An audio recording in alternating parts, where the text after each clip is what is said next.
Oo, mas magaling siya sa akin kasi kung makita niyo yung rookie ko tsaka rookie niya, so mas high level yung pagka-rookie niya eh.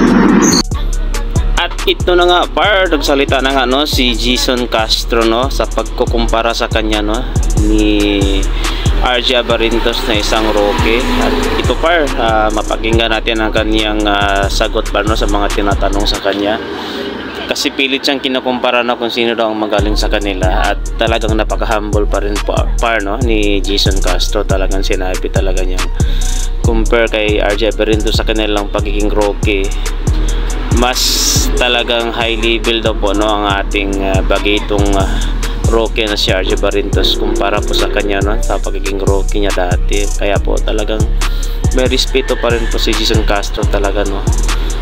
Napaka-humble po na tao.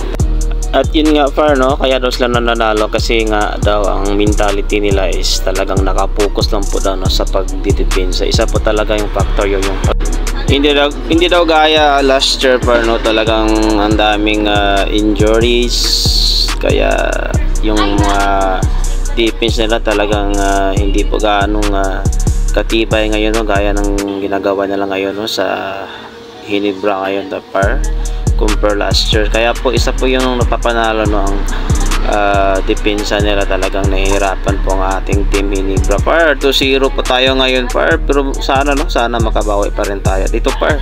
Pakinggan pa natin ang mga iba pa niyang mga sinasagot pa no sa kanyang interview par no si Jason Castro natin no, na naging idol na din natin par. Yan, pakinggan natin par.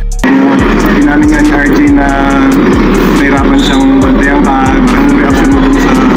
Oo, mas magaling siya sa akin kasi kung makita niyo yung rookie ko tsaka rookie niya, so mas high level yung pagka-rookie niya eh. Si RJ sobrang galing talaga, hindi lang dito pati sa Korea siya pa ngayon. For sure maraming pahirapan na yung bata na yun,